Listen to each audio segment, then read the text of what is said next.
శ్రీమాత్రే నమః. దసరా నవరాత్రులలో ఈ రంగు దుస్తులను అస్సలు ధరించకండి మరియు ఈ రంగును పూజలో అస్సలు ఉపయోగించకండి.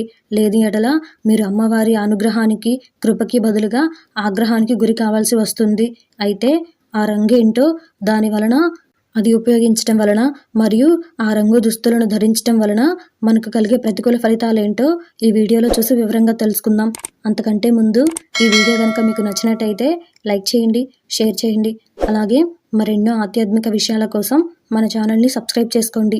ఇంకా విషయంలోకి వెళ్తే, దసరా నవరాత్రి ఉత్సవాలు సెప్టెంబర్ 26 సోమవారం నుండి ప్రారంభమై అక్టోబర్ 5న ముగుస్తున్నాయి.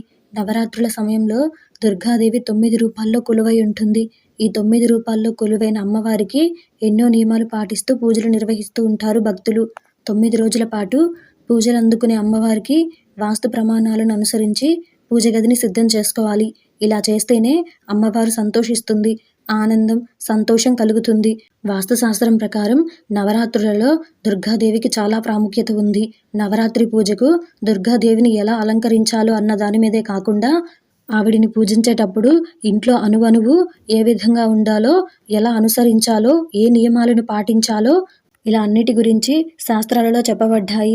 అయితే దసరా నవరాత్రులలో దుర్గాదేవి అనుగ్రహాన్ని పొందడానికి కొన్ని ప్రత్యేక పద్ధతులలో పూజ చేయడమే కాకుండా కొన్ని ప్రత్యేకమైన రెమెడీస్ని కూడా పాటిస్తే ఇంకా మంచి ప్రయోజనాలు కలుగుతాయని శాస్త్ర నిపుణులు తెలియజేశారు.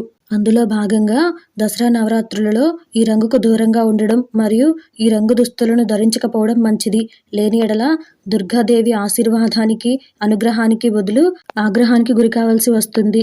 అయితే ఇప్పుడు ఆ రంగేంటో, దాని వలన కలిగే ప్రతికూల ఫలితాలేంటో, ఆ రంగు మనకి ఏ విధంగా నష్టం కలిగిస్తుందో ఇప్పుడు తెలుసుకుందాం. పూజా సమయంలో ముదురు రంగు, నలుపు రంగు దుస్తులను ఉపయోగించకూడదు. ఎందుకంటే ఈ రంగును ఉపయోగించడం అశుభం. నలుపు రంగు వాడడం వల్ల మనసులో కల్మషం కలుగుతుంది. దీని కారణంగా దుర్గాదేవికి కోపం వచ్చి మనల్ని ఆగ్రహిస్తుందని నమ్మకం. కాబట్టి దసరా నవరాత్రులలో ముదురు రంగుకు సంబంధించిన, నలుపు రంగుకు సంబంధించిన దుస్తులను ధరించకపోవడం మరియు ఆ రంగులను పూజలో ఉపయోగించకపోవడం మంచిది. దాని కారణంగా మీరు ఎలాంటి ప్రతికూల ఫలితాలను పొందరు సరికదా, అమ్మవారి ఆశీర్వాదాన్ని, కృపని పొందగలుగుతారు.